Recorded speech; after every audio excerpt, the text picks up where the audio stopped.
아빠, 나 학교 가기 싫어. 친구들 다 싫어. 너무너무 싫어. 나 우리 학교 제일 싫어. 나 전학 갈래. 예은이가 학교 가기 싫고 친구들이 너무 싫고 응. 전학 가고 싶구나. 완전 내일 당장. 내일 당장 가고 싶구나. 응. 애들이 나하고만 안 놀아줘. 다 나만 미워해. 너무 예은이만 미워하는 것 같아서 학교에 가기 싫은가 보다. 응. 승아가 친구들을 많이 그려준 거였구나. 응. 친구들이 나 리본 달아줘 하면 리본도 달아서 그려주고, 내가 한 번은 원피스 입고 싶다고 했는데 원피스 입은 내 모습도 그려준 적도 있어. 그러면 친구들이 그런 승아가 그려준 모습들을 좋아하고 또 그걸 그려주는 승아를 더 좋아한 걸 수도 있겠다. 그래도 승아 그럼 그거를 친구들한테 이렇게 나눠줬었던 거구나. 그럼 우리 예은이가 할 수 있는 방법을 찾아볼까? 뭐가 있을까? 근데 대화가 사실은 이게 뭐가 해결됐나 이렇게 느껴질 수도 있으시겠지만, 우리 처음 강조했던 대로 문제를 해결하는 게 우리 대화의 목적은 아니겠죠.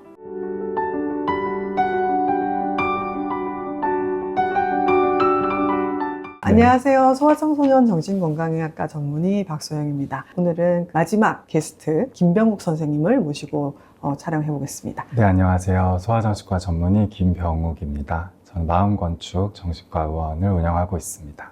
오늘도 이제 사례를 통해서 우리가 ADHD 아이들의 모습을 좀 다방면으로 이제 보려고 하는데요. 자, 그럼 오늘의 사례 바로 들어가겠습니다. 초등학교 2학년 예은이의 사례로 말씀드릴 건데요. 어려서부터 언어 발달이 빨랐던 예은이는 무엇이든 친구들보다 빨리 해냈습니다. 욕심도 많고 또 애교도 많아서 인기가 많았고, 이건 초등학교 입학해서도 마찬가지였어요. 그래서 누구보다 먼저 손들어서 발표하고 친구들한테도 먼저 가서 말을 걸었습니다. 친구들이 이런 예은이를 좋아했고 또 예은이가 주도적으로 놀 수 있었는데요. 그런 게 익숙해진 예은이에게 시련이 닥친 건 1학년 2학기였습니다. 예은이는 뭐든 빨랐지만 그림 그리는 것은 서툴렀어요. 특히 이제 세밀하게 묘사하고 색을 입히고 덧칠하는 등의 미술 시간은 너무 지루하고 재미가 없었습니다. 그래서 예은이는 그림은 대충 그리고 친구들한테 이제 다른 얘기를 하고 싶었어요. 근데 친구들은 이제 그림을 잘 그리는 또 다른 친구가 있었던 거예요. 우와, 승아 그림 좀 봐 하면서 친구들은 승아 옆으로 우르르 몰려갔습니다. 그래서 예은이가 다른 놀이를 하자고 하거나 얘기를 하고 싶어 해도 다들 승아에게만 관심이 있고 예은이 말은 듣는 채 만취했죠. 예은이는 미술 시간이 지겨워지고 짝에게 말을 걸다가 자주 선생님에게 혼나기도 했습니다. 심통이 난 예은이는 쉬는 시간만 기다렸는데 쉬는 시간에도 친구들이 승아 옆에만 있는 거예요. 예은이는 이해가 되지 않았고 좀 심통이 나고 질투가 나기도 했습니다. 이제 학년이 바뀌고 예은이는 다시 또 인싸가 되고 싶었는데, 그래서 더 이제 큰 소리로 발표를 하고 더 손을 번쩍 들고 말하기도 했지만, 또 친구들을 웃겨주려고 이상한 장난도 치고 농담도 더 많이 했어요. 그런데 이제는 선생님은 또 예은이가 너무 혼자서만 말을 많이 한다고 지적을 하시기도 하고, 친구들도 더 이상 예은이의 장난을 웃겨하거나 재밌어 하지 않았습니다. 그래서 예은이는 점점 학교가 재미없고 수업 시간에도 딴 생각만 나고, 속상한 채 집에 와서도 엄마 아빠한테 짜증을 내고, 또 학교 갈 때쯤 되면 또 배가 자주 아팠습니다. 이런 경우들이 드물지 않게 발생을 하죠. 그래서 또래 관계 문제로 병원에 찾아왔는데, 또래와 자주 갈등이 생기는 많은 원인이 사실은 ADHD 때문이었던 경우들 꽤 있습니다. 이제 방금 예은이 사례도 좀 비슷하게 보이는데요. 네, 맞습니다. 또래들과 잘 어울리지 못하는 것, 또 너무 자기중심적이라고 생각하시기도 하고, 선생님이나 부모님이 어떤 지시나 조언을 해줘도 잘 받아들이지 못하고, 또 고집이 세고 완고하고, 이래가지고 좀 친구들이랑 잘 지낼 수 있을지 모르겠다 걱정을 많이 하시면서 데려오실 때가 많은데, 사실은 이제 ADHD라는 성향 자체가 좀 사회성을 떨어뜨리기 때문인데요. 지금 들으시는 분들도 ADHD 아이와 사회성이 무슨 관계가 있을까?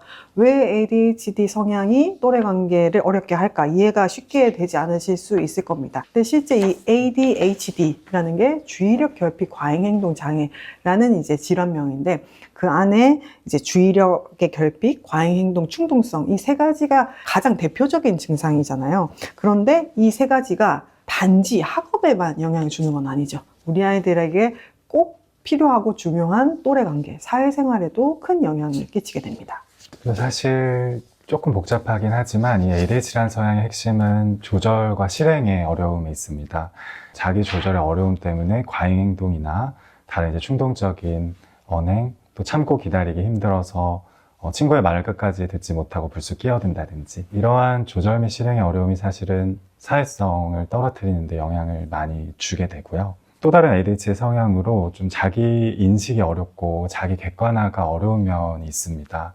그래서 그런 부분들을 이제 부모님이나 선생님들이 많이 이제 가르쳐 주려고 할 때도 별로 이제 아이한테 사실 잘 와닿지 않고 스스로 이해하기가 어렵고 아이들은 그저 속상한 마음에 조금 더 과몰입해서 그저 억울해하고 비슷한 상황, 행동이 반복이 되고 쉽게 그런 걱정하시는 모습들이 좀 개선되지 않는 경우가 사실 많습니다. 네. 그래서 조금 더 쉽게 이제 설명을 드리자면 우리 사례에서 나온 예은이 같은 친구들이 진료실에서 꽤 있는데요. 이렇게 또 보면 언어가 빠르고 말도 많으니까 처음에는 굉장히 이제 좀 즐거울 수 있어요. 그래서 낯가림도 별로 없고 자기 얘기도 굉장히 많이 하니까 처음에 관계를 트는 데는 되게 도움이 되는데 얘기를 하다 보면은 본인 얘기만 계속 이제 하는 거죠. 그래서 우리가 대화를 하려면 상대방의 눈도 보고, 그다음에 내가 말을 했을 때 상대방이 얼마나 관심 있는지도 확인하고, 그리고 상대방의 반응을 보고 내 말을 더 할지 말지를 이제 조절해 나가야 되는데, 이제 그런 능력을 우리가 사회적인 참조 능력이라고 하는데, 우리 예은이 같은 친구들이 이 사회적 참조 능력이 부족한 경우들이 꽤 있죠. 그러면은 이제 부모님들께서 궁금해 하시는 거는 실제로 부모는 어떤 역할을 해줘야 될까? 부모가 어떻게 도와줘야 결국 이 아이가 사회 속에서 잘 지낼 수 있을까 하는 부분이 가장 궁금하실 텐데요. 네, 어떤 방법이 있을까요? 사실 우리가 아이의 어떤 행동을 좀 변화시키고자 할 때, 교육을 하고자 할 때 제일 중요한 거는 아이가 지금 내 상태가 어떤지를 인지할 수 있게 도와주는 것이 제일 중요합니다. 앞서 말씀드린 것처럼 이 ADHD 성향 자체가 좀 자기 인식이나 객관화, 또 자기의 감정 인식, 생각, 행동을 인지하는 것도 어렵기 때문에 누군가가 이거를 거울처럼 비춰주는 것이 중요해서 앞선 예은이의 이제 사례를 들자면 예은이가 친구들이랑 다시 좀 친해지고 싶어서 괜히 그런 농담도 하고 더 웃긴 이야기를 많이 했나 보다. 뭐 이렇게 얘기를 한다면 이제 예은이의 행동, 그리고 그 행동에 있을 예은이의 어떤 마음, 속 감정까지 읽어주신 게 됩니다. 예은이가 있는 상황을 약간 객관적으로 말로 돌려주는 거군요. 네, 맞아요. 네. 그 농담을 하는 행동만 사실 비춰주는 것도 거울처럼 비춰주는 그런 네. 반영의 효과가 있고, 물론 이제 거기에 우리가 더해서 아마 예은이가 이런 마음에서 너가 그랬나 보다, 이렇게 사실은 그 어떤 생각, 마음, 그 밑에 감정까지 네. 읽어줬을 때 더 이제 잘 비춰주는 게 돼서 네. 아이가 비로소 이제 맞아, 내가 그런 마음에서 이런 행동을 했구나 네. 라고 인지할 수 있게 되는 거죠. 네, 마음속까지 들여다보는 거울이네요. 네. 네, 좋습니다. 그러면 이런 경우는 어떻게 해요? 막 끝도 없이 계속 말하는 거예요. 엄마 어쩌고 저쩌고 엄마가 막 못 알아듣겠는 거예요. 그럴 때는 어떻게 해야 돼요? 그럴 때도 그걸 이제 거울처럼 네. 있는 그대로 비춰주는 거잖아요. 네. 그래서 엄마가 잘 못 알아듣겠지만 네. 예은이가 오늘따라 하고 싶은 말이 너무 많은가 보다. 네네. 너가 오늘 너무 신났는지 말이 너무 빨라서 엄마가 잘 못 알아듣겠어. 네. 뭐 말이 빠름이든 말이 너무 많은 것 자체도 우리가 그냥 있는 그대로 어떤 판단을 하지 않고 중립적으로 네네네. 이렇게 반영을 해줄 수가 있죠. 네. 근데 보통은 야 너무 빨리 말하니까 못 알아듣겠잖아. 천천히 말해봐. 천천히. 이렇게 하시는데 그게 아니라 있는 그대로를 비춰주는 거. 그래서 자기 인식을 할 수 있게 도와주는 거네. 만약에 그로 인해서 얘가 이제 친구들이랑 좀 뭐 다투거나 갈등이 생겨서 집에 오면 부모님들도 같이 속상하시기 때문에 그렇죠. 일반적으로는 지시나 조언을 하게 되거든요. 네. 너 그렇게 얘기하면 친구들이 싫어한다. 네. 다음부터는 이렇게 해봐라. 맞아요. 또 막 네. 그림을 잘 그리고 싶으면 그러면 뭐 엄마 가르쳐 줄 테니까 너가 뭐 이거를 한번 해봐. 네. 이런 식으로 네. 쉽게 우리는 이제 지시나 조언을 통해서 네. 아이의 어떤 그거를 해결해 주고 싶어 하는데 네. 사실은 그러다 보면 가장 중요한 첫 단계, 아이로 하여금 스스로를 인지하도록 도와주는 그런 인식 단계에서 이제 어려움이 생길 수가 있습니다. 네, 되게 중요한 말씀을 해주신 것 같아요. 그러니까 부모님들이 내 자녀가 속상한 일을 겪어오면은 빨리 이 문제 상황을 해결해주고 이 상황에서 벗어나게 해주시고 싶어 하시는 것 같아요. 그러다 보니까 많은 해결책들을 내어놓으시려고 하는 건데 사실 그 전에 중요한 것은 공감이다. 네. 사실 이렇게 거울처럼 비춰주는 그 과정 자체가 네네. 공감이거든요.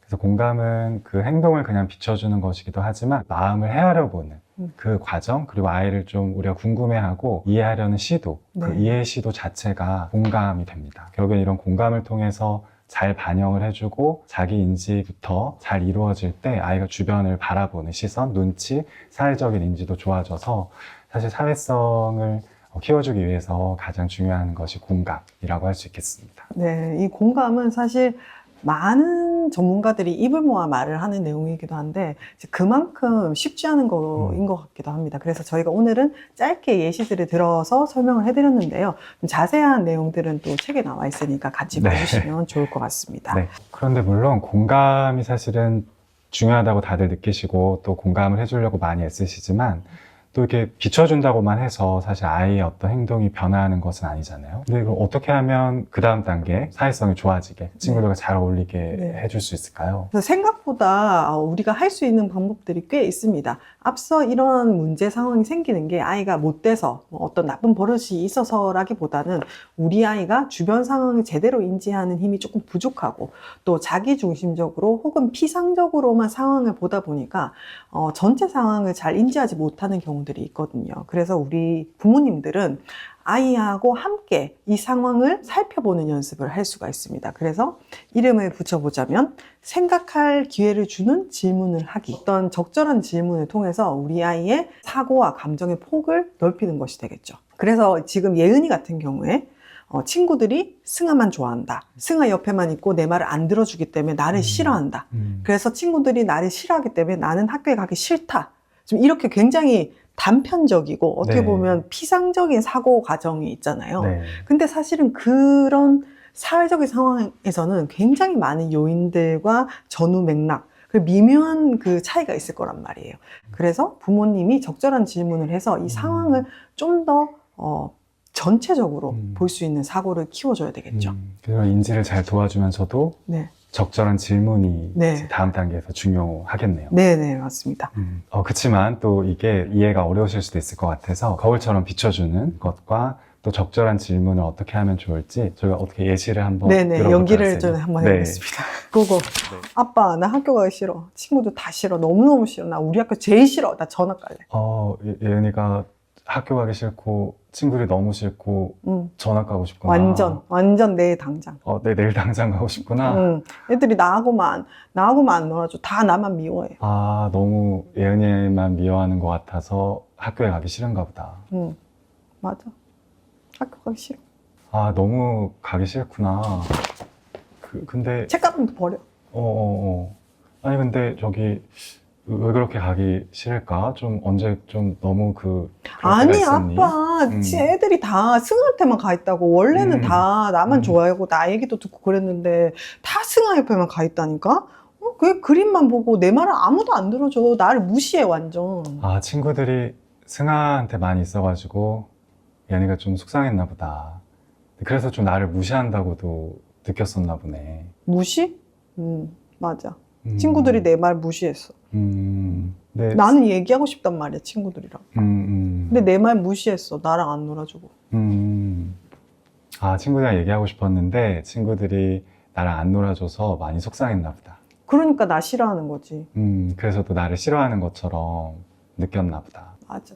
음, 진짜 싫어하면 어떡하지? 그게 또 좀 걱정될 수도 있겠네. 근데, 그래서 학교에 가기 너무 싫구나. 아니, 나 사실은 학교 좋단 말이야. 근데 친구들도 음. 좋은데 친구들이 나랑 안 놀아준단 말이야. 그래, 너가 학교에 가고 싶은 마음도 있는데, 그냥 학교에 가기 싫은 게 아니라, 친구들이 안 놀아줘서 속상한 마음이 컸었나 보다. 그래서 어떻게 하면 좋을지는 또 너무 어려운 걸 수 있는데, 아빠가 알려줘. 어떻게 해? 그럼 예은이는 어떤 친구가 좋아? 나는 원래 민수라는 애랑 친했어. 민수가 원래 나 베프였거든? 걔는 내가 얘기하는 거 잘 들어주고, 내 얘기에 관심을 보여줬어. 난 걔가 좋아. 민수가 예은이 얘기를 잘 들어줘서 예은이가 더 좋아했었구나. 그 승아라는 친구는 어떤 친구인데?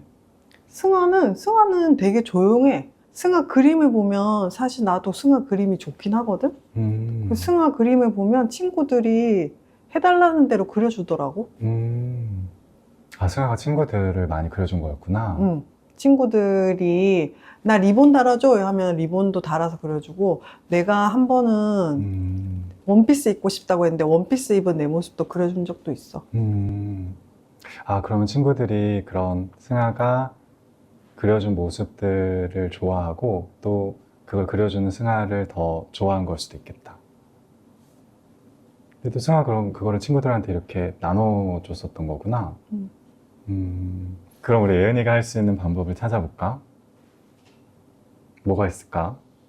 근데 대화가 사실은 이게 뭐가 해결됐나 이렇게 느껴질 수도 있으시겠지만, 우리 처음 강조했던 대로 문제를 해결하는 게 우리 대화의 목적은 아니겠죠. 네, 네. 맞습니다. 그래서 사실 더 여러 가지 버전의 대화를 해봤었는데 제가 계속 답을 안 주고 약간 질문을 해가지고 선생님이 조금 당황하셨었어요. 저도 같이 당황하고. 그래서 그만큼 사실은 우리가 공감적인 대화에 있어서는 사실은 바로 아이한테 답을 주지 않는 경우가 많은데, 사실은 그것은 아이한테 생각할 시간과 맞아요. 기회를 주는 것보다 네. 합니다.